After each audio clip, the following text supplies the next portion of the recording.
Ravi de vous retrouver dans Questions politiques, l'émission politique du dimanche sur France Inter, diffusée sur France Info, la télé, Canal 27 et en partenariat avec le journal Le Monde. On a l'habitude de dire de notre invité ce dimanche qu'il est le tombeur de Jean-Michel Blanquer aux dernières élections législatives. Aujourd'hui, à 31 ans, cet ancien proche de Nicolas Dupont-Aignan est devenu l'un des députés stratégiques de Marine Le Pen. Jugé sérieux, bosseur, il est désormais l'une des figures de la normalisation voulue par le Rassemblement national. Alors jusqu'où ira cette entreprise de dédiabolisation? Est-ce que la marche de la semaine dernière contre l'antisémitisme va accélérer le processus entamé depuis maintenant quelques années? Nous lui demanderons aussi s'il est sur la même ligne que les sénateurs LR pour lutter contre l'immigration et quelles sont ses solutions pour réduire la dette française et les déficits publics. Le député du Loiret, Thomas Ménager, porte-parole du groupe RN à l'Assemblée nationale, est l'invité de Questions politiques en direct et jusqu'à 13h. Questions politiques. Karine Bécard sur France Inter. Bonjour Thomas Ménager. Bonjour mesdames. Vous écrivez déjà ? Oui, je On n'a pas notais commencé quelques l'émission éléments. encore, oh là là. Merci en tout cas d'avoir accepté notre invitation. Je vous présente mes deux complices pour vous interviewer. Nathalie Saint-Cric de France Télévisions. Bonjour Nathalie. Bonjour Karine Bécard, bonjour à tous. Pardonne-moi Nathalie. Et Françoise Fressos. Bonjour Françoise. Bonjour Karine, bonjour à toutes et tous. Du journal Le Monde. Pour commencer, on va regarder vos images de la semaine. Ce qui vous a marqué en particulier, Thomas Ménager, quelle est la photo politique que vous avez sélectionnée et expliquez-nous pourquoi. Alors peut-être sans surprise, mais j'ai choisi une image de la marche contre l'antisémitisme de dimanche dernier. Alors qu'est-ce qu'on voit ? On voit, et j'ai choisi spécifiquement cette image d'un jeune avec un drapeau tricolore sur les épaules et avec marqué sur l'affiche « L'antisémitisme n'est pas l'affaire que des juifs ». Et en fait, quand j'ai vu cette image, j'ai aussi pensé à une citation d'Emmanuel Lévinas qui citait son grand-père et qui disait qu'un pays qui se déchire, qui se divise pour sauver l'honneur d'un petit officier juif de France est un pays où il faut rapidement aller. Et ce pays, c'est la France, c'est la République française. Et j'ai envie que cette République française soit toujours un lieu, un sanctuaire pour nos compatriotes juifs de France. Et puis, bien entendu, c'est l'image la plus forte de cette semaine. C'est-à-dire que depuis plus de 30 ans, il n'y avait pas une mobilisation d'ampleur de ce type. On peut regretter, on peut polémiquer comme certains l'ont fait, on peut regretter que notamment toute la classe politique n'était pas présente, notamment la France insoumise. On aurait souhaité peut-être qu'il y ait plus de jeunes, qu'il y ait peut-être un appel des représentants des cultes musulmans. Mais moi, ce que je veux regarder, c'est le positif, c'est qu'il y a quand même une unité nationale. Les Français sont dans la rue pour dire non à l'antisémitisme dimanche dernier. 180 000 personnes étaient dans la rue dimanche dernier, effectivement. Françoise Fressos, même question, votre image de la semaine, je crois qu'elle date de vendredi. Oui, alors c'est une photo qui montre Fabien Roussel qui sort des rencontres de Saint-Denis, qui a été l'événement politique du vendredi. Donc ces rencontres, elles ont été initiées par le président de la République pour essayer de créer du consensus sur le fonctionnement de la vie démocratique. Mais le sujet vendredi, c'était fallait-il ou non en être ? Car s'il y avait par exemple Fabien Roussel, il n'y avait pas Manuel Bompard, le coordinateur de la France Insoumise, il n'y avait pas Olivier Faure, le patron du PS, il n'y avait pas non plus Éric Ciotti, le patron de LR. Tous les autres partis, en revanche, étaient là avec la Première ministre et les présidents des deux assemblées. Alors, fallait-il en être ? Les absents ont dit non, c'est une mascarade, ça sert à rien, on nous balade et tout. Et c'est vrai que quand on voit le résultat, c'est pas très probant. La seule certitude à ce stade, c'est qu'il y aura l'inscription de l'interruption volontaire de grossesse. Volontaire de grossesse dans la Constitution. Ça a été un engagement du président de la République et visiblement, il y a une majorité pour la voter. En revanche, ce qui a été très intéressant, c'est que l'idée du référendum, qui avait été brandie à la fois par la gauche, par la droite, par l'extrême droite, mais sur des sujets différents. La gauche, par exemple, c'est les retraites. La droite et l'extrême droite, c'est l'immigration. Et ben, l'idée d'organiser des référendums sur ces sujets, ça n'a pas fait consensus. Pas de consensus au point d'aboutir à une décision collective. Et en fait, je trouve que c'est intéressant parce que quand vous mettez des partis qui se mettent à discuter pendant 9 heures, vous vous apercevez que les solutions qui sont brandies comme des facilités... Il n'y a qu'à Faucon. Il n'y a qu'à Faucon. Ouais. Quand vous regardez au fond, c'est beaucoup plus compliqué parce que ça touche au pouvoir aussi des élus, ça pose la question de savoir ce qu'on donne comme droit au peuple et ce qu'on donne aux représentants, et on voit bien aux représentants du peuple, et on voit bien que c'est compliqué par les temps qui courent, et donc le fait qu'il n'y ait pas de décision, moi j'y vois pas comme un échec, mais plutôt comme la prise de conscience que, comme vous dites, il n'y a qu'à Faucon et que tout est beaucoup plus compliqué. Un petit mot sur ça, Thomas Ménager. Le Rassemblement national espérait vraiment obtenir la possibilité de ce référendum sur l'immigration. Ça n'a pas été le cas. Jordan Bardella, le patron du parti, a été mis en minorité. Du coup, ça veut dire quoi, ces rencontres de Saint-Denis, vous continuerez à y aller ou vous allez finir par les boycotter aussi? Alors on n'avait pas forcément beaucoup d'espoir en la matière, parce que la co-construction d'Emmanuel Macron, malheureusement, il ne l'a pas prouvé depuis le début, mais Jordan Bardella, le Rassemblement national, c'est aujourd'hui le premier parti politique français, c'est 13 millions d'électeurs, et c'était notre devoir, quand on aspire à remplacer le président de la République en 2027, remplacer Emmanuel Macron, d'aller porter la voix des Français. Il y a 8 Français sur 10 qui attendent un référendum sur l'immigration. Nous, on espérait aussi un référendum sur les retraites, et aujourd'hui, moi, je regrette de voir, et vous l'avez dit, Mme Fressos, que certains n'ont pas forcément volonté que les Français s'expriment. Quand j'entendais Mme Tondelier, qui est la patronne des écologistes, dire « je me félicite qu'il n'y ait pas de référendum sur l'immigration », je trouve ça inquiétant. Alors c'est peut-être parce que Mme Tondelier a un petit problème avec les urnes, puisqu'à chaque fois qu'elle se présente face à Marine Le Pen, elle est battue avec Marine Le Pen à 50% au premier tour. Je ne sais pas, je me pose des questions. À Hénin-Beaumont dans son fief. Mais voilà, c'est inquiétant. Dans tous les cas, je pense qu'il faut faire confiance au peuple. Et malheureusement, on a beaucoup d'élites, beaucoup de partis politiques, parce qu'ils savent peut-être que ça nous donnerait raison sur un certain nombre de sujets, et que ça donnerait raison au Rassemblement national, qui refusent de donner la parole au peuple. Dans un tweet, on a Marion Maréchal qui a interpellé de manière très directe Jordan Bardella, en le tutoyant d'ailleurs, en lui disant maintenant il va falloir en passer par un référendum d'initiative partagée. Bonne ou mauvaise idée ?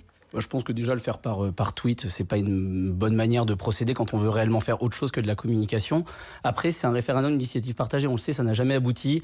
Il faut plusieurs millions de signatures. Il faut qu'il y ait en plus une étape, c'est-à-dire de valider et qu'il y ait un vote des parlementaires. Et là encore, il n'y a pas eu de consensus aux rencontres de Saint-Denis. Et je trouve ça aussi, c'est très intéressant parce que, au fond, pour réviser la Constitution, il faut quand même une majorité des 3/5. Donc, on ne peut pas dire tout d'un coup, on sera élu et on fera telle chose avec on va rentrer très rapidement dans un débat de constitutionnalisme, mais on voit que quand même l'article 11 a déjà été utilisé par le général de Gaulle pour procéder à une révision de la Constitution. Alors, je sais qu'il y a un débat doctrinal sur la question. Fabius dit que c'est plus possible. Monsieur Fabius ne sera peut-être pas président du Conseil constitutionnel, et quand il est sorti de son rôle, je pense, à ce moment-là.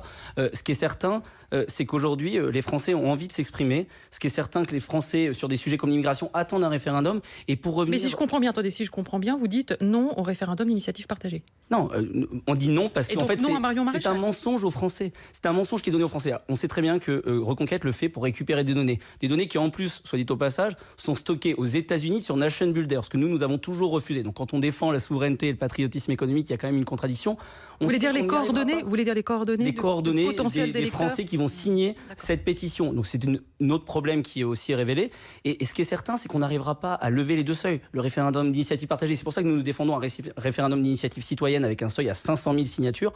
Il y a suffisamment de leviers pour empêcher d'arriver à un référendum. Juste une question courte. Est-ce que vous considérez qu'Emmanuel Macron, en laissant entendre que peut-être il pourrait étendre le champ du référendum, puis finalement fermant la porte, c'est fichu de vous ou mener en bateau? On a le choix pour les expressions. De nous, il peut se moquer de nous, mais il se moque pas des de Français. Vous spécifiquement. Non, mais il se moque des Français. Il se moque des Français, c'est toujours pareil. C'est-à-dire qu'il y a des annonces, on nous annonce que ça serait une initiative d'ampleur, et aujourd'hui, ça accouche d'une souris. Dans tous les cas, on voit qu'il se moque des Français. Comme on nous avait promis avec le gouvernement Borne de la co-construction, d'entendre les dialogues de Bercy, le Conseil national de la refondation, le grand débat, les cahiers de doléances. En l'occurrence, c'est la majorité des 3/5 qui risquait de ne pas être là, puisqu'il n'y avait pas de consensus des partis sur cette révision.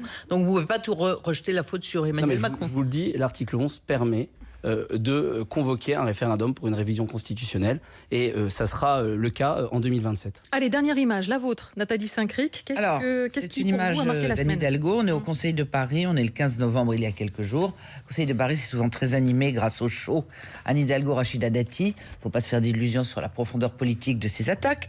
Je voulais juste revenir sur le voyage à Tahiti. Non pas pour donner dans le tous pourri et le poujadis. Mais qui fait polémique, quand même. Qui fait très polémique. Tout le monde en a entendu parler. Je ne voulais pas non plus m'étonner qu'on aille à Tahiti, parce que Tahiti, c'est pas que des sirènes dans un lagon et des vaïnés, c'est aussi un territoire ultramarin qui mérite largement qu'on le visite comme les autres. Je voulais juste considérer, que ça aurait été bien mieux de nous faire de la transparence et de nous expliquer la réalité, puisque Madame Hidalgo n'est pas allée sur le site de surf qu'elle était supposée voir, que deuxièmement, elle a passé une semaine sur les 3 à faire son voyage officiel. Le reste, c'était de la détente et voir sa fille, mais elle a bien le droit de se détendre. Elle a payé son billet de retour, mais ce qui m'a vraiment choqué, c'est l'échange. C'est-à-dire que quand elle a voulu donner les exemples de villes visitées pour essayer de neutraliser Tahiti, elle a cité Auschwitz 3 fois ou 4 fois, en disant mon premier voyage dans l'année, c'est Auschwitz, Auschwitz, Auschwitz. Je trouve que c'est au minimum maladroit et en réalité assez indigne. Retour sur la marche contre l'antisémitisme avec l'insoumis Alexis Corbière, qui est revenu cette semaine sur la présence des élus du Rassemblement national dans le cortège. Écoutez, je vais parler clairement. Juifs de France qui m'écoutez, ne vous laissez pas abuser par ces gens. Alors peut-être qu'aujourd'hui, ils viennent vous câliner, soi-disant, en vous disant « Allez, nous, on est avec vous pour une bonne détestation contre les musulmans. » Mais ce sont des menteurs. Votre réponse à Alexis Corbière, Thomas Ménager? La réponse a été celle de nos compatriotes de confession juive notamment et toutes les personnes qui ont très mal accueilli les partis de gauche dans la manifestation. Jordan Bardella, Marine Le Pen a été applaudi. Il y a eu des sondages qui ont été faits, 70% des Français considéraient qu'on avait notre place. Et puis, je considère que faire de la polémique comme ils l'ont fait pendant 15 jours, je pense que c'est essayer de détourner l'attention. Sur les propos antisémites d'un certain nombre de membres de la France Insoumise, certaines ambiguïtés vis-à-vis du Hamas. Nous sommes sans ambiguïté, nous l'avons dit, nous l'avons répété ces dernières semaines, et les faits prouvent que depuis l'arrivée de Marine Le Pen à la tête du Rassemblement national, il n'y a aucune ambiguïté et nous sommes un bouclier. D'accord, depuis, mais avant, alors puisqu'il y a eu justement la fameuse polémique avec Jordan Bardella qui d'abord a dit que jamais de la vie Jean-Marie Le Pen avait été antisémite, alors qu'il a été condamné pour ça et que tout le monde le sait. Il y a un avant, un après. Est-ce que ça peut être un peu du révisionnisme, la position de Jordan Bardella? Alors, Jordan Bardella n'a pas dit qu'il n'avait pas tenu des propos antisémites. Il a joué sur les mots, en gros. Ah non, c'est pas la même chose. Il a dit je ne crois pas qu'il soit antisémite. Oui, mais parce qu'il ne le connaît pas. Moi, j'ai jamais vu Jean-Marie Le Pen. Vous savez. Non, mais il a été 6 fois condamné. Donc, mais il a été condamné. Mais attendez, il a été condamné par la justice. Les propos sont condamnés, condamnables. Ils ont été condamnés par la justice, condamnés par le Rassemblement national, le Front national à l'époque, condamnés jusqu'à l'exclusion de Jean-Marie Le Pen de son propre parti, du parti qu'il avait fondé. Donc, à un moment. Donc, c'est un fait juridique. C'est un fait juridique. C'est un fait juridique qu'il a tenu des propos antisémites, qu'il s'est enfermé dans un antisémitisme, que quand on tient des propos tels que cela, ils doivent être condamnés, qu'il participe à nourrir l'antisémitisme, et c'est ce que nous avons dit, répété. Il y a une volonté depuis 15 jours de donner le sentiment que c'est Jean-Marie Le Pen, 95 ans, que moi je n'aurais jamais rejoint. Non, je n'aurais jamais rejoint. C'est une partie de ses troupes. En fait, le doute, c'est est-ce qu'il n'y a pas une vitrine du Rassemblement national et des troupes qui sont en fait dans la tradition mais vous venez du Rassemblement national. En disant... Attendez, moi je n'aurais jamais, je l'ai toujours dit, rejoint Jean-Marie Le Pen. J'ai rejoint Marine Le Pen justement récemment parce que je sais qu'il n'y a aucune ambiguïté, que je sais qu'il n'y aurait, ne serait-ce qu'un doute, qu'il y aurait un certain nombre de personnes qui seraient antisémites au Rassemblement national, je ne l'aurais pas rejoint et je le quitterais si c'était le cas. Ça veut dire qu'il y aurait, s'il y a le moindre acte antisémite au sein du Rassemblement national, c'est l'exclusion automatique. Mais attendez, vous partez, si je comprends l'histoire de ce parti montre que nous avons exclu toute personne qui avait été condamnée, qui avait eu de tels propos. Donc moi, ce qui m'ennuie aujourd'hui, c'est qu'on ne regarde pas les faits et qu'on essaie de détourner l'attention. Je vous le dis, c'est pas Jean-Marie Le Pen, que j'ai toujours condamné sur ses propos, qui fait que des juifs enlèvent les mezuzahs de leurs portes, enlèvent leur kippa en France, font le choix de quitter notre pays pour aller en Israël. Donc il a 95 ans, il a été exclu du Rassemblement national et je pense que la page est tournée. Et moi, ce qui m'ennuie, c'est qu'on passe plus de temps à cela qu'à se dire comment on lutte contre l'antisémitisme. Plus de 1500 actes en un mois. Non, on passe pas 15 jours, c'est simplement que les propos de Jordan Bardella étaient... D'ailleurs, il a un peu rétro-pédalé, étaient pas honnêtes, quoi. Non, mais attendez, il a dit que ses propos étaient peut-être maladroits, il a précisé ses propos. Vous savez, on a, je pense, tous le droit à l'erreur quand on est devant vous. L'objectif, c'est après de voir les faits, de regarder la réalité. Et la réalité, c'est que je pense que les propos de Marine Le Pen depuis son arrivée, ses actes, et les propos même qui, il y a plus de 10 ans, disaient que dans un certain nombre de quartiers, il était difficile d'être homosexuel, d'être juif, d'être une femme, montrent qu'on est un bouclier pour les Français de confession juive. Alors cela dit, il y a tout de même des propos racistes qui sont encore tenus, me semble-t-il, dans ce parti, au Rassemblement national, par des élus. Je reprends les propos de Sébastien Chenu qui datent de cette semaine. Je le cite, « Aujourd'hui, un jeune juif risque plus sa peau dans un environnement islamiste, par exemple en Seine-Saint-Denis, que dans une manifestation du Rassemblement national. » Est-ce que vous êtes d'accord avec ce qu'il a dit et est-ce que vous pourriez tenir le même genre de propos? Alors, je ne vois pas en quoi ces propos sont racistes, Madame Bécard, et je pourrais tenir c'est pas stigmatisant pour la Seine-Saint-Denis et traiter tous les musulmans d'islamistes? De dire qu'il y a aujourd'hui un terreau qui est fertile pour l'islamisme, c'est pas une question de religion, la religion musulmane, il précise bien l'islamisme radical, que l'islamisme radical est un des principaux fondements aujourd'hui de l'antisémitisme. Aujourd'hui, une grande majorité de l'antisémitisme vient de l'islamisme radical. Il y a encore des groupuscules d'extrême gauche et d'extrême droite qui ont des comportements et qui ont une vision antisémite, et il faut les condamner tout autant. Mais aujourd'hui, on voit bien que le péril, c'est celui-ci. Et le péril est important en Seine-Saint-Denis, et c'est pas jeter l'opprobre sur la Seine-Saint-Denis, parce que je peux vous dire que tous les habitants de la Seine-Saint-Denis, et notamment ceux de confession musulmane, attendent qu'une chose, c'est de la fermeté envers les islamistes. Ils ne veulent pas être représentés par ces personnes. Alors du coup, cet après-midi, il y a une autre marche pour la paix. Vous y participerez ou pas ? Non, je considère que Alors moi, pourquoi celle-là, elle va pas j'aurais souhaité participer à celle au lendemain du 7 octobre. J'ai participé à celle à l'invitation de la présidente de l'Assemblée nationale et du président du Sénat. Mais aujourd'hui, le problème qu'il y a, c'est qu'un certain nombre de marches pour la paix donnent le sentiment qu'on pourrait faire la paix aujourd'hui avec le Hamas. C'est-à-dire que l'objectif, bien sûr, à long terme, c'est qu'il y ait une pacification de cette région du monde, qu'il y ait une solution à deux États, qui est la position gaulliste, qui est la position de la France, qui a toujours été portée et que nous soutenons.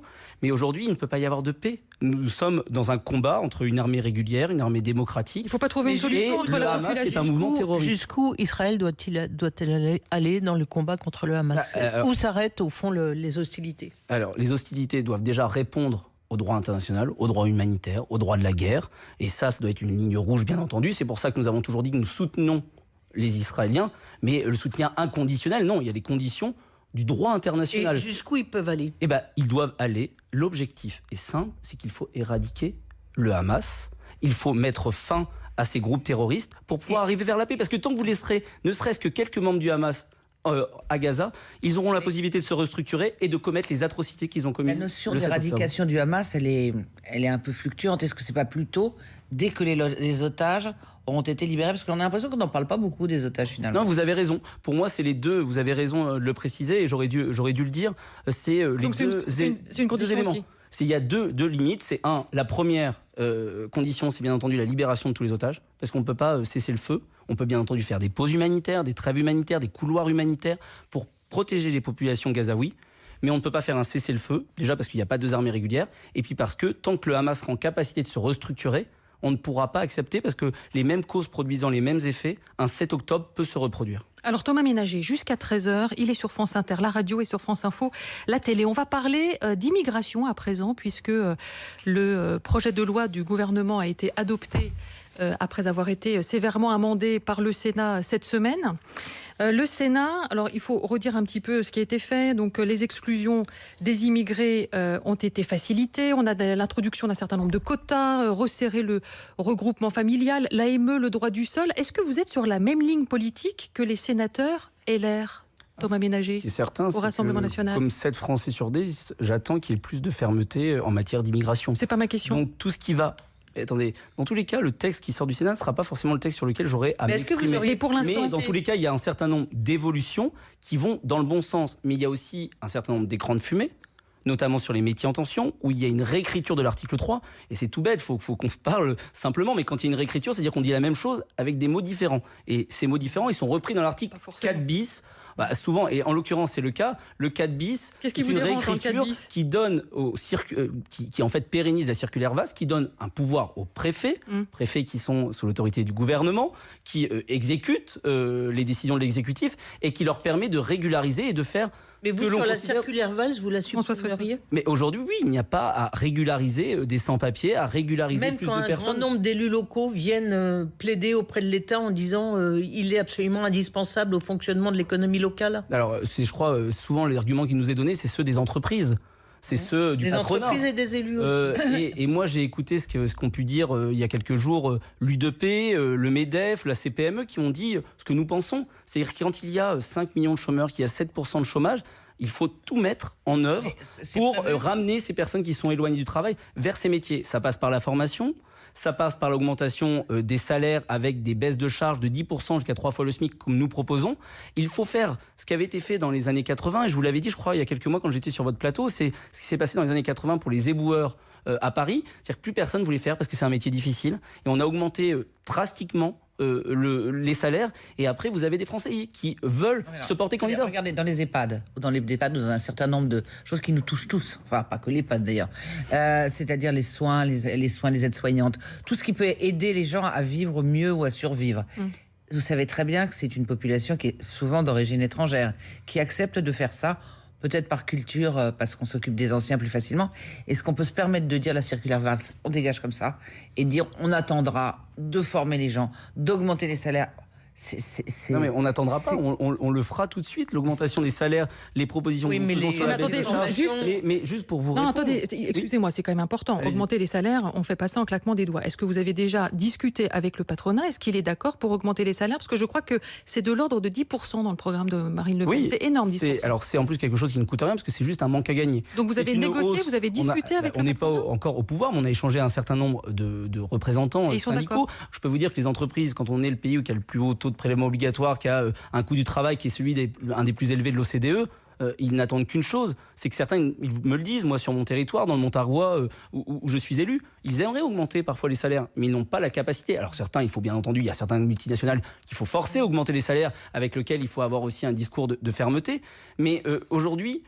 c'est ça qui est gênant, c'est de se dire qu'en fait aujourd'hui il n'y a que des personnes d'origine étrangère qui vont faire les métiers les moins payés et les plus difficiles, parce que c'est souvent les métiers les plus difficiles, et moi je considère que c'est pas la vision que je défends, et qu'il y a un grand nombre de Français qui peuvent être intéressés de se lever le matin, se lever, travailler dur, mais s'ils sont payés à la juste valeur. Le durcissement de l'assurance chômage, c'est-à-dire de l'aide apportée aux gens qui sont sans emploi, qui a été décidé par le gouvernement, ne va-t-il pas dans ce sens-là ? Puisque ça pousse, et c'est vendu comme tel, ça pousse les gens à accepter plus volontiers un certain nombre de métiers.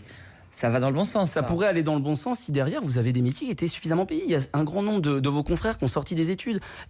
Quand vous êtes payé 1200, 1300 euros, que vous commencez à 6h du matin, que vous devez rentrer à 19h, c'est le cas dans un certain nombre de restaurants à Paris, mais personne n'a envie de faire ça, de partir. Ce sont en plus des personnes qui souvent travaillent loin, vivent loin, je veux dire, vivent en banlieue, si on parle de Paris, doivent passer la journée complète entre le premier et le deuxième service. Donc il y a un moment, il y a des réalités. Et moi, ce qui me gêne encore plus dans cet article 3, c'est le fait qu'on régularise des personnes qui sont rentrées illégalement. Et c'est pas moi qui le dis, c'est Naïma Mouchou, qui est macroniste, qui est membre de la majorité, vice-présidente de l'Assemblée nationale, qui dit que c'est une prime à la clandestinité. Oui, alors j'aimerais quand même revenir sur la question de départ, qui était de savoir si vous étiez sur les mêmes idées que LR, parce que là, il y a Sébastien Chenu qui est sur une chaîne concurrente et qui vient de dire à l'instant que Éric Ciotti avait repris intégralement les idées du Rassemblement national. Donc qui copie sur qui? Vous n'êtes pas d'accord? Ce qui est certain, c'est que les Républicains ont fait marcher la photocopieuse depuis certains mois. Ils ont repris la totalité.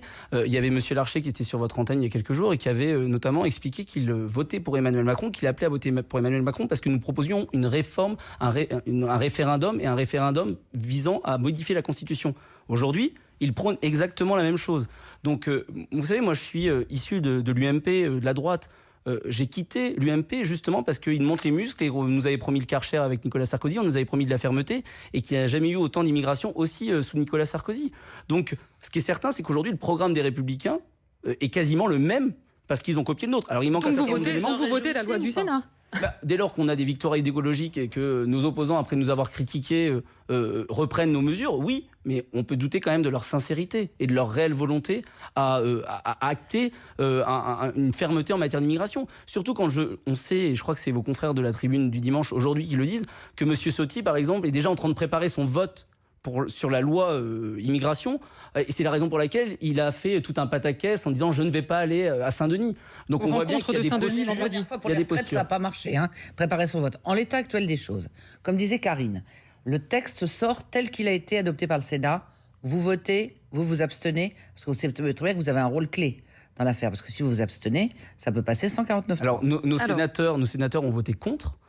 Aujourd'hui, puisqu'il y avait une ligne rouge. C'est vos idées, mais vous votez contre. Non, Mme Bécard, excusez-moi de vous dire, vous n'êtes pas juste. Vous venez dire quand même que la photocopieuse, elle marchait à fond. Je vous dis qu'il y a une ligne. Non, mais il y a une ligne rouge dans la photocopie. Ils ont rajouté en plus de la photocopie la régularisation, qui est depuis, je pense, la mise en place du regroupement familial, un appel d'air incroyable. Qui n'est pas dans le cas de bis automatique, qui n'est pas un droit opposable, qui est une faculté dans certains cas pour le préfet de le faire. On est d'accord. Vous vous doutez bien, vous avez raison. Mme Saint-Cric. Non, mais il y a eu un débat là-dessus, c'est pour ça que je vous dis que c'est pas le 3. Vous avez raison. Le 4 bis, c'est pas le 3. Vous doutez bien quand il y a un gouvernement qui met à la base l'article 3, qui permet une régularisation totale de ceux qui sont dans les métiers en tension et qui travaillent sur notre sol. Ça n'a jamais été total, de toute façon. Quasiment. C'était quasiment une automaticité. Là, vous dites qu'il n'y a plus d'automaticité, mais dans tous les cas, ça sera les préfets qui le feront sous l'autorité, sous la demande et sous les instructions du gouvernement. Donc vous vous doutez bien qu'ils ne vont pas avoir une vision drastique dans la manière d'octroyer ces titres de séjour pour les métiers en tension. Encore. Françoise. Donc, en l'état actuel, le texte sort comme ça du Sénat. Est-ce que vous le votez? Est-ce que vous abstenez? Alors, dans tous les cas, il va être modifié à l'Assemblée. Oui, mais... En l'état actuel, non, nous ne le votons pas. Mais nous vous pouvez vous abstenir nous dessus. décidons, vous savez, on est un groupe où nous échangeons et on aura des réunions pour se poser la question. Mais là, c'est de la politique fiction, Mme Fressos. Il va modifier, il y a le chemin parlementaire. Il arrive effectivement à l'Assemblée dans une semaine. Il y a M. Houllier, qui est le président de la commission des lois, macroniste, qui a fait une tribune avec l'extrême gauche dans Libération pour appeler à une régularisation massive, qui a dit d'ores et déjà, on va rétablir l'article 3, qui a dit d'ores et déjà, on reviendra sur le changement de l'aide médicale d'État en aide médicale d'urgence, sur la ME. On sait déjà que le texte va être modifié. Donc je ne peux pas vous faire de la politique fiction. En l'état actuel, nous suivons bien entendu la ligne. La ligne rouge, c'est qu'il ne faut absolument pas de disposition de régularisation, même limitée. À un moment, il y a 70% qui attendent de la fermeté. Vous ne pouvez pas dire on met de la fermeté et en même temps on ouvre une nouvelle porte et on fait un nouvel appel d'air. Dernière question, s'il passe... C'est une petite loi ou avec des petites mesures. Bon, est-ce que c'est pas la politique du pire? Comment vous avez expliqué à vos électeurs que même si c'est pas exactement ce que vous voulez, il y a un petit pas qui est franchi et que ça va dans le bon sens? Comment vous leur direz ça? Surtout qu'attendez, je précise, Marine Le Pen a eu l'occasion de dire le 29 octobre dernier, donc c'est quand même il n'y a pas très très longtemps, que c'était une petite loi avec des petites mesures mais qui améliore un petit peu la situation. Donc on peut la voter. Donc là aussi, elle a précisé juste avant dans l'interview, s'il n'y a plus l'article 3, s'il n'y a plus l'article 3 qui est la ligne rouge, si demain il n'y a plus l'article 4 bis, oui, nous serons en capacité de voter ces petites avancées. Elle dit que c'est une petite loi et elle a raison, parce que nous considérons que s'il n'y a pas de réforme constitutionnelle qui permettra une primauté du droit de la nationalité, du droit des étrangers... Avec toutes les difficultés qu'on a dit en début d'émission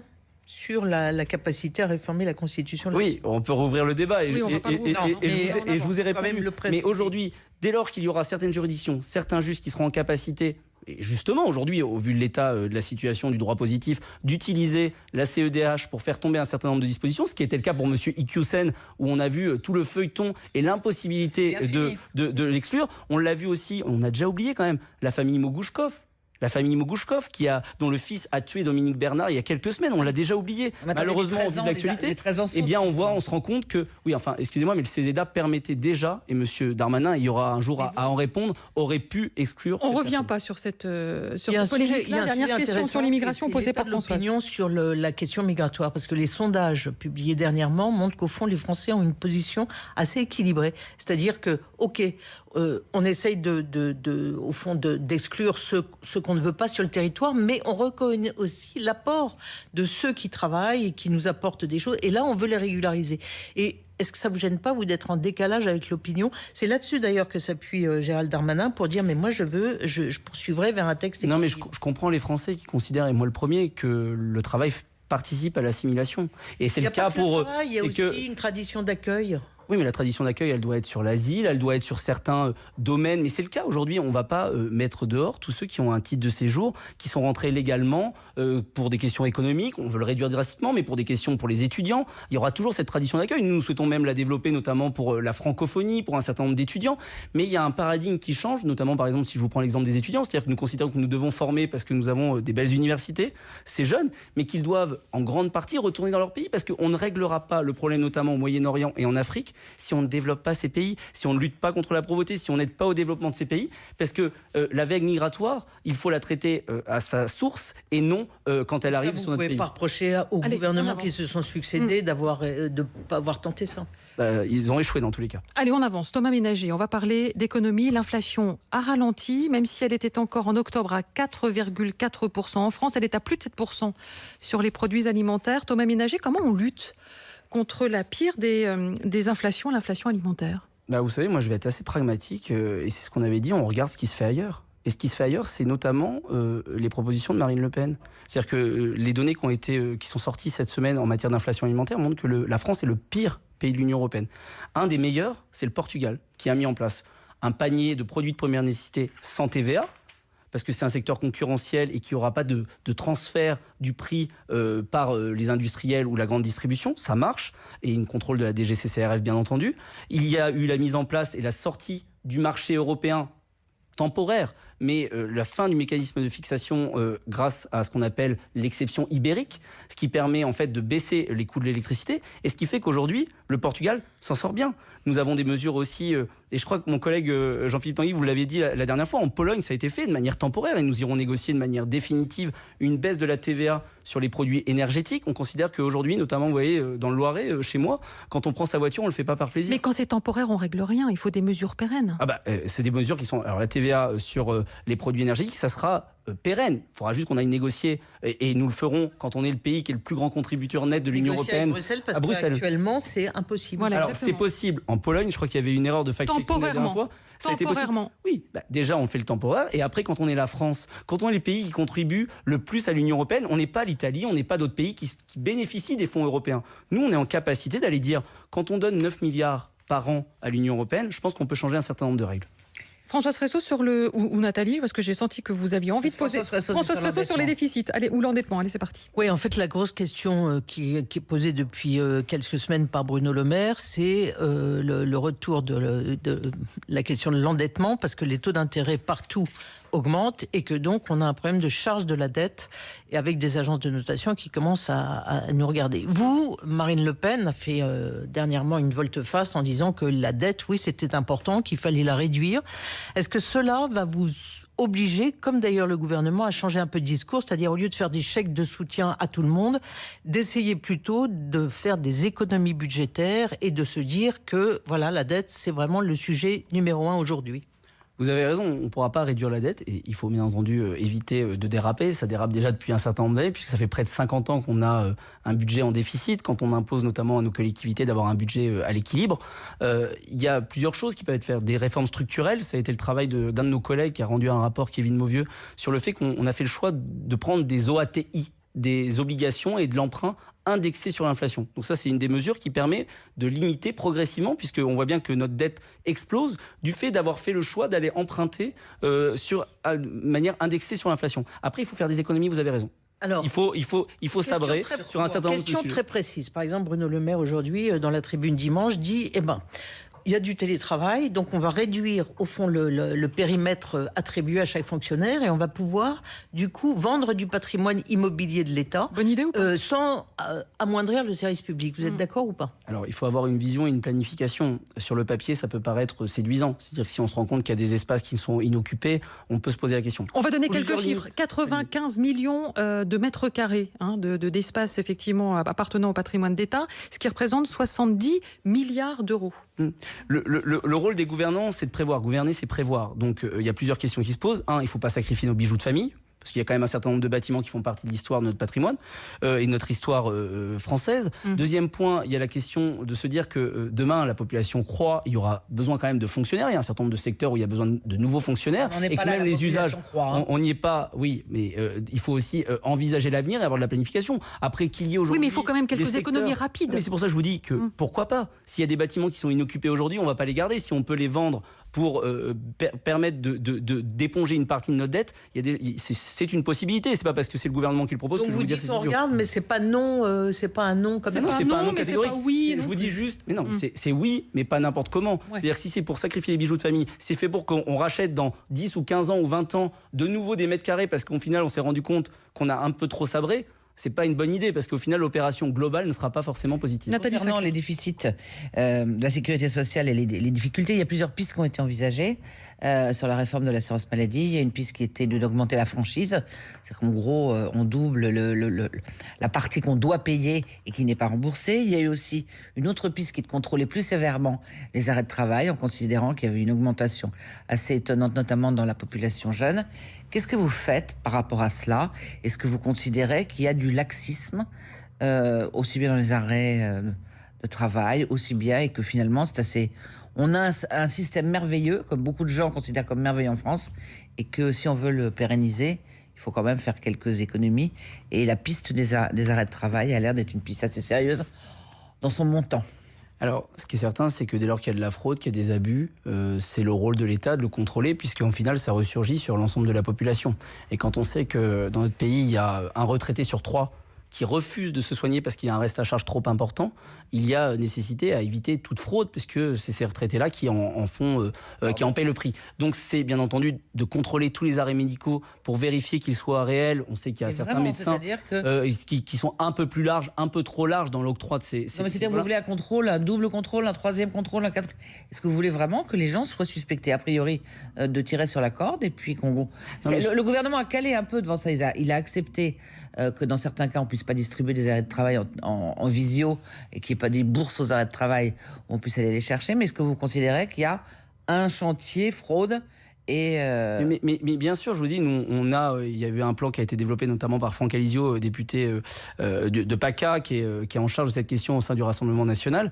Il faut lutter contre toutes les fraudes. La carte vitale biométrique, la question des fausses cartes vitales, la question des abus des arrêts de travail. Il y a la question aussi, pour faire des économies, et qui est liée totalement à notre sujet d'avant, qui est la question de l'aide médicale d'État. 1,2 milliard, et que nous proposons de réduire à 500 millions, c'est-à-dire avec une aide médicale d'urgence. Il y a des éléments qui peuvent être faits. Mais après, il faut aussi être honnête, et je crois qu'on traitera peut-être ces questions à la fin, la question de la santé. C'est quelque chose qui coûte. On a cru que depuis des années, on pouvait faire des économies lésinées sur la santé. Et on l'a vu avec les déserts médicaux, on l'a vu sur l'absence de médecins. Avec le deuxième invité qu'on va bientôt recevoir. Moi, je voudrais, Thomas Ménager, qu'on aborde maintenant un autre livre qui vient de sortir, qui est intitulé Les Rapaces. C'est une enquête de 2 ans qui est signée d'une consoeur, d'une journaliste, Camille Vigogne-Lecoat. Et elle révèle que Fréjus, ville détenue depuis maintenant 10 ans par David Racheline du Rassemblement national, qui est une ville qui donc devait être la vitrine du parti, ville qui devait être exemplaire et qui se retrouverait finalement, Jean-Paul Conditionnel, au cœur d'un système politico-financier quasi mafieux. D'abord, est-ce que vous avez lu ce livre, Thomas Ménager ? Non, je ne l'ai pas lu. Alors j'ai lu les bonnes feuilles, c'est-à-dire les feuilles qui sont les plus accablantes à tort contre David Racheline. Il conteste les faits. Il a déposé plainte pour diffamation, 2 plaintes. Une plainte, bien entendu, de la mairie de Fréjus et une plainte à titre personnel. Moi, vous savez, je connais Madame Vigogne-Lecoat, je l'ai expérimenté, j'ai eu cette chance sur un certain nombre de plateaux. Je l'ai déjà vu faire des grands élans en expliquant à quel point le Rassemblement national était d'extrême droite. Même dans son livre, elle explique qu'elle remercie tous vos confrères qui continuent de qualifier le Rassemblement national d'extrême droite. Le sujet, c'est quand même... Mais non, c'est parce que... En fait, quand même des faits précis. Attendez, c'est des faits précis, c'est une enquête de 2 ans. Et c'est 200 pages. C'est-à-dire, on fond du clientélisme, voilà, des échanges du clanisme. Voilà. Madame Fresso, vous croyez vraiment qu'avec la communication, tous les médias qui ont parlé de ce sujet, il n'y aurait pas une enquête ? Il y a absolument... La justice ne s'est pas saisie. Personne ne se saisit. Ce sont aujourd'hui uniquement des ragots d'opposants politiques de David Racheline. Ça n'est pas que ça, honnêtement. Excusez-moi, mais c'est pas aux médias de décider. Excusez-moi, mais c'est à la justice. Je suis en train de décider. Je sais qu'y compris dans votre parti, il est envisagé qu'il y ait un problème avec le comportement de David Racheline. Alors, excusez-moi, mais non. Il a reconnu d'ailleurs. Non, il n'y a pas de problème. Non, mais il y a un rapport à l'argent pour parler. Cette semaine, on a eu M. Dupond-Moretti. Moi, je respecte la présomption d'innocence de M. Dupond-Moretti. Alors même qu'il est inquiété. Je respecte celle de M. Dussopt. Alors même qu'il est inquiété par la justice. Là, M. Racheline n'est pas inquiété. Et c'est absolument aujourd'hui que des ragots, des rumeurs. Et moi, aujourd'hui, je crois en l'état de droit. Et donc, s'il y a quelque chose... La justice doit se saisir, il doit y avoir un jugement, et donc quand vous lisez... jusqu'à preuve du contraire, et David Racheline est innocent, et il a notre soutien, et les Fréjusiens, les habitants de Fréjus, le soutiennent, puisqu'il a été réélu très largement la dernière fois, beaucoup plus que lorsqu'il a été élu pour la première fois. Quand vous lisez les bonnes feuilles, qui racontent notamment les propos antisémites, les propos racistes que tiendrait David Racheline, c'est raconté avec pas mal de témoignages, notamment celui d'un ancien journaliste, Pascal Humeau, que vous connaissez bien au Rassemblement national. Ça vous interroge pas? Vous vous dites pas qu'il y a peut-être des choses qui se passent à Fréjus dont vous n'avez pas connaissance? Alors, Fréjus, c'est loin, mais ce que je peux vous dire, moi, j'y suis pas, mais ce que je peux vous dire et ce que je peux constater, c'est les faits. La réalité, c'est que M. Humeau n'a rien dit pendant qu'il était payé par le Rassemblement national. Et quand il y a une rupture de ses contrats, il fait le choix d'aller inventer, semble-t-il, ces éléments. Mais c'est quand même quelqu'un qui a vu des choses de très près. Qui l'ont nourri. Donc je pense que pour connaître David Racheline, je ne crois absolument pas à ses propos. Il les conteste. Et moi, c'est la seule chose sur laquelle je peux aujourd'hui me baser. C'est-à-dire qu'il n'y a aucun élément probant, si ce n'est l'enquête d'une journaliste d'opinion, et ça la regarde, mais une journaliste qui a quand même des opinions politiques et qui les défend, et son livre le prouve. À titre conservatoire, il n'y a pas une enquête interne qui est demandée de manière à au moins avoir une explication pour savoir s'il n'y a pas des choses, notamment dans le train de vie, qui sont un peu l'histoire de la montre. Vous savez, nous, on ne croit pas à la justice parallèle. On est dans un état de droit, il y a une justice parallèle. Mais attendez, on a vu les enquêtes chez les Verts sur les questions de violence conjugale. Oui, mais on a vu. Est-ce que ça a débouti? Est-ce que vous connaissez aujourd'hui une enquête interne d'un parti politique qui n'a pas été là juste pour faire de la communication? Non. Nous, on est juste plus honnête. Il y a la réalité qui est qu'il n'y a aucune affaire judiciaire et que s'il y a une affaire judiciaire, les juges trancheront, mais qu'aujourd'hui, il n'y a aucun élément probant pour confirmer, infirmer, mais nous, ce que nous constatons, c'est juste que David Racheline et sa gestion de la ville est confirmée par les électeurs. De toute façon, il a porté plainte, donc désormais, il y aura une enquête. Voilà. Une dernière question sur les européennes, Françoise Fressouz. Est-ce que la liste RN doit être 100% RN ou doit-il y avoir de l'ouverture sur cette liste et vers qui? Alors, on n'a jamais fait des listes 100% RN, même en 2019, notre tête de liste Jordan Bardella avait ouvert à des personnalités de talent. L'objectif, c'est que quand on veut redresser le pays, alors bien entendu, il y a des gens de qualité au Rassemblement national, il y a des gens qui sont des sortants, il y a des nouveaux talents qui seront mis en avant, et il y aura dans tous les cas aussi des personnes issues d'autres horizons politiques, la société civile. Mais ça, vous verrez, dans tous les cas, on est un parti de rassemblement qui, avec des personnes parfois issues de la droite, parfois issues de la gauche, parfois surtout issues de la société civile, qui sont au-delà de ces clivages. Et aujourd'hui, ce qui est inquiétant, c'est qu'on nous demande, ce qui est marrant, c'est qu'on nous demande qui sera dans notre liste, alors qu'on sait non, mais pas vous êtes partis les premiers. Non, mais on pour vous monsieur, vous êtes partis les premiers dans la bataille pour et la que République en marche, vous voulez aller en pour les pole LR. position. Voilà, donc j'avais cru comprendre à un moment que vous aviez l'espoir d'avoir Marion Maréchal Le Pen. Elle sera sur une liste concurrente. Et François-Xavier Bellamy. Est-ce que pour vous, c'est un problème? Et qu'est-ce qui fait qu'il n'y ait pas ce rassemblement? Non, je peux vous dire, c'est pas un problème. Je crois que Jordan Bardella croule sur les candidatures, croule sur des candidatures de talent, des personnes qui seront en capacité au sein de l'Union européenne de changer les choses, de défendre notre vision, de réformer vers une Europe des nations, et que le 9 juin, ça sera le moment de vérité pour les Français, à la fois avec une élection de mi-mandat qui permettra d'envoyer un message très clair à Emmanuel Macron, surtout qu'il a refusé ce référendum sur l'immigration, donc ça sera un peu le seul moment indirectement de parler et de faire un référendum pour ou contre l'immigration, pour ou contre la politique d'Emmanuel Macron, et puis aussi d'aller envoyer à Bruxelles des députés français au Parlement européen. Vous n'avez pas peur des chasseurs? Pas vous quand vous vous promenez, mais de la liste chasseurs, territoire. Vous savez, Qui serait emmené par On William. nous promenait à rue. Je suis un élu rural, j'ai pas peur des chasseurs, et surtout des chasseurs qui sont des envoyés d'Emmanuel Macron, comme M. Schrade. Vous considérez que M. Schrade est définitivement, et tous ceux qui en sont autour, sont là pour vous piquer 5%. Bah, dans tous les cas, c'est connu, c'est expliqué comme ça, c'est fait pour aller faire baisser le Rassemblement national. C'est pas fait pour défendre réellement les chasseurs, défendre réellement la ruralité. Et je peux vous dire, en ruralité où je suis élu, les chasseurs savent très bien que ceux qui défendent nos traditions, notre ruralité, notre campagne, c'est le Rassemblement national, et ils sont pas dupes des espoirs politiques, des carrières politiques de certains représentants comme M. Schrade, qui espère qu'une chose, c'est qu'à un moment peut-être être ministre, et comme un certain nombre de personnalités comme ça, comme un certain nombre de lobbyistes pro-chasse, mais qui ne défendent pas réellement les chasseurs. Et je peux vous dire que les vrais chasseurs qui sont Vous sur le essayez de terrain, vous les arrimer? Non, on n'essaye pas de les arrimer. Ils voient bien, ils constatent, et ils constatent bien qu'ils sont juste utilisés par cette liste, malheureusement, aujourd'hui. Merci Thomas Ménager. Merci Je vous propose d'accueillir notre deuxième invité pour le livre de la semaine. France Inter.